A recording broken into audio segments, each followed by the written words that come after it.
조합재TV 시청자 여러분 안녕하십니까. 2019년 2월 18일 밤 8시입니다.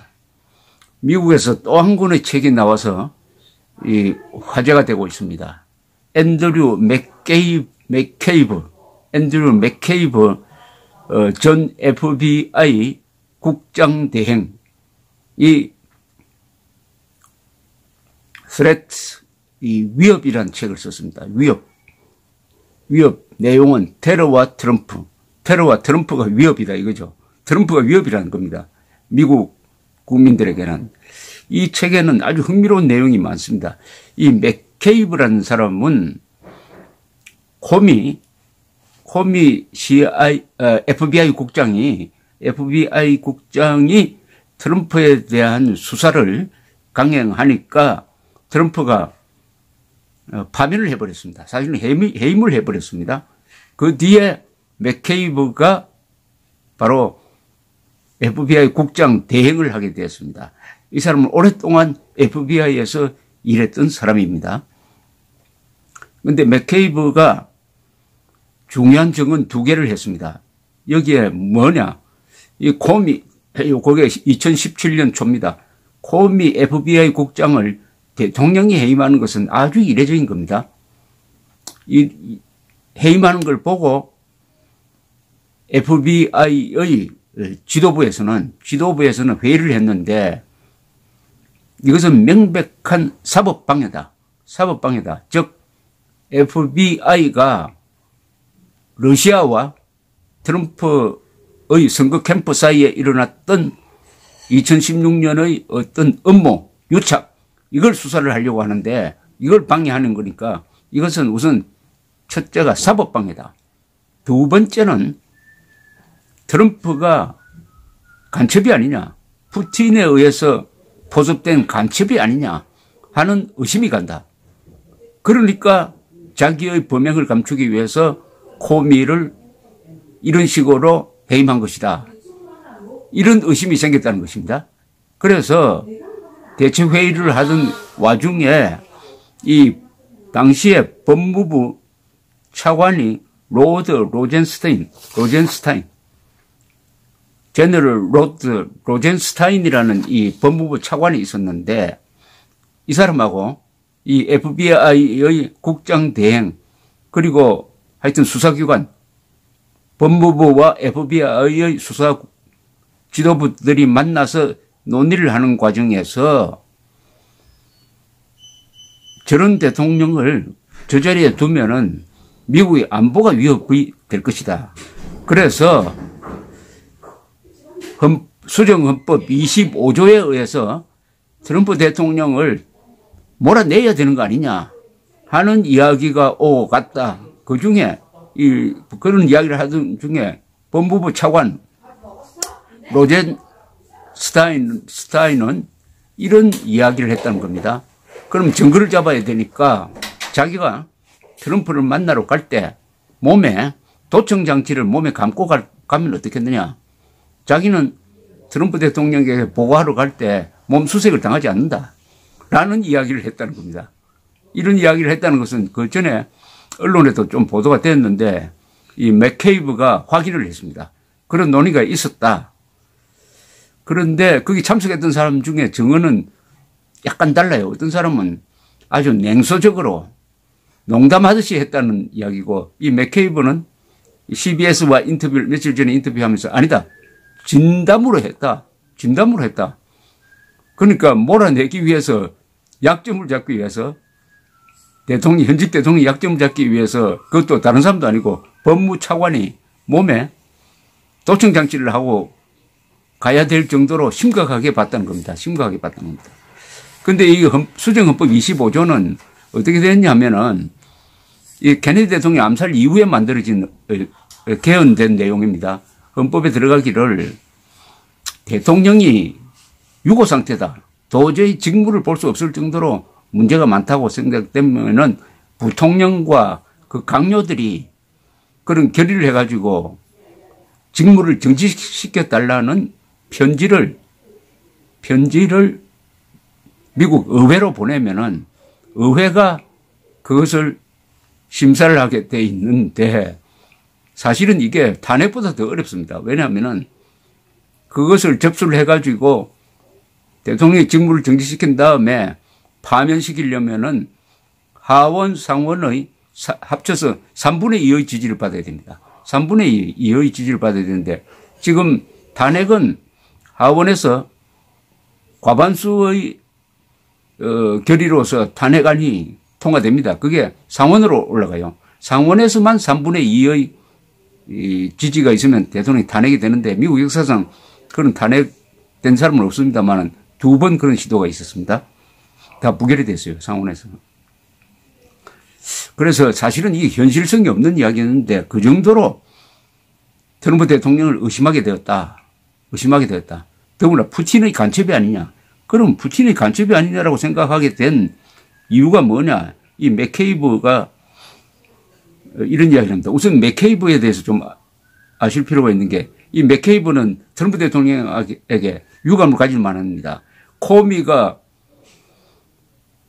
파면된 다음에 FBI 대행으로서 국장 대행으로서 이끌어가다가 또 이 사람이 법무부의 감찰을 받아가지고 또 파면이 되어버렸습니다. 그런데 불과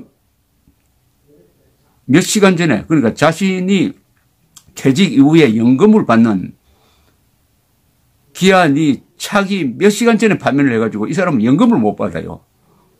오랫동안 근무를 했었는데 아주 그런 좀 앙심이 있겠죠.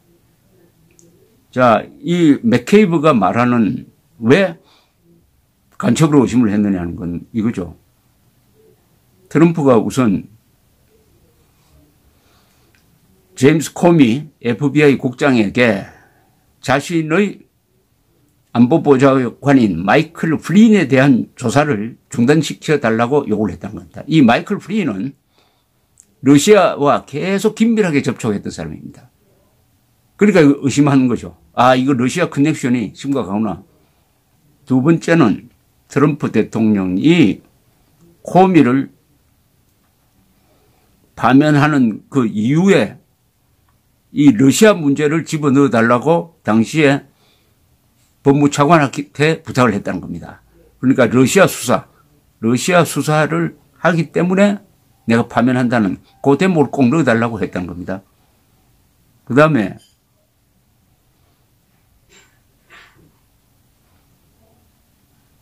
이 러시아 수사를 러시아와 트럼프 선거 캠프와의 유착 관계를 수사하는 것이 코미를 파면한 이유다라고 MBC와 기자회견을 하면서 이야기한 거.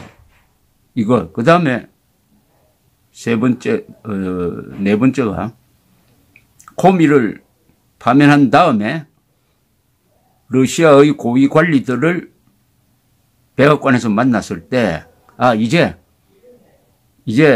큰 스트레스 하나가 풀렸다라고 이야기를 했다. 이런 걸 다 종합해 보면은 트럼프는 푸틴에 의해서 간첩 또는 협력자로 포섭된 것이 되었을 가능성이 많다. 그러니까 그쪽 방향으로 방첩 쪽으로도 수사를 해야 된다. 해가지고 수사를 하기 시작을 했다는 겁니다. 제임스 베이커라는 FBI 자문관이 지금 자문관이 아닙니다만 자문관이 의회에서 증언할 때도 비슷한 이야기를 했습니다. 그때 미국 수사기관 FBI에서의 트럼프를 보는 입장은 두 가지였다. 하나는 간첩으로 봤다. 또 하나는 전혀 관계없는 사람으로 봤다. 양극단의 생각이 있었기 때문에 조사 필요성이 있었다. 이런 이야기인데 지금 전해드리려고 하는 건 또 재밌는 게 맥케이브가 CBS와 인터뷰를 하면서 왜 트럼프를 불신하게 되었냐 하는 에피소드를 소개를 하는데 이게 한국과 관계가 있습니다. 이게 언제냐 하면은 2017년 7월에 북한이 ICBM 장거리 미사일 실험을 했는데 그 직후에 백악관에서 대책회의가 열렸는데 거기 참석한 FBI 직원이 돌아와서 맥케이브에게 전한 이야기입니다. 트럼프가 뭐라고 하느냐 하면은 방금 쏜 북한의 미사일은 미국을 위협하는 그런 장거리 미사일이 아니다 라고 이야기를 하더랍니다. 그러나 당시에 정보를 쭉 취합해가지고 미국 정보기관이라면은 뭐 CIA, 그 다음에 NSA, 그 다음에 국방부의 DIA 등이 있습니다만 하여튼 이쪽 보고는 이것은 북한을 미국 본토를 위협할 수 있는 장거리 미사일이다 라고 보고를 했는데 트럼프는 그걸 믿지 않고 전문가도 아니면서 믿지 않고 아니다. 북한은 그런 능력이 없다라고 이야기를 하더래요. 그러니까 보고를 올리는 사람들이 아주 놀라가지고 우리가 그동안에 면밀하게 조사한 결론입니다라고 하니까 트럼프가 뭐라고 하느냐. 아니다. 푸틴이 나에게 이야기했어. 푸틴이 북한은 그런 능력이 없다라고 이야기했어 라고 하더랍니다.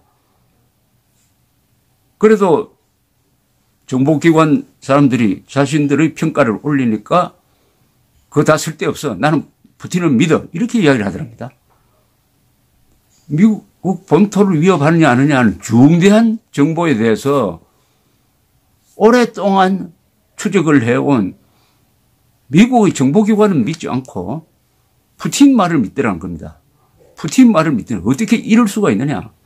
그러니까 푸틴의 포섭된 간첩으로 봐야 되는 거 아니냐 하는 쪽의 생각이 모여가지고 그쪽으로 내사를 했는데 그 내사한 것이 그 뒤에 생긴 밀러 특검과 서로 연결돼서 그쪽 방향으로 수사가 진행되고 있을지도 모르죠. 그러니까 밀러 특검의 이 보고서가 언제 나오냐가 문제입니다. 이 보고서가 나오면은 그 보고서에 푸틴과 트럼프와의 관계가 이제 공개될 것입니다. 그러니까 푸틴의 정보기관과 트럼프의 선거 캠프가 2016년에 서로 교류하고 유착되어 가지고 힐러리를 떨어뜨리기 위한 공작을 했다. 그 공작을 한 것은 트럼프가 푸틴에게 여러 가지 약점이 잡혀 있고 또 그렇기 때문에 트럼프가 대통령에 당선되면 트럼프를 조종해 가지고 러시아에 대한 뭐 여러 가지 제재를 푼다든지 하는 쪽으로 유리하게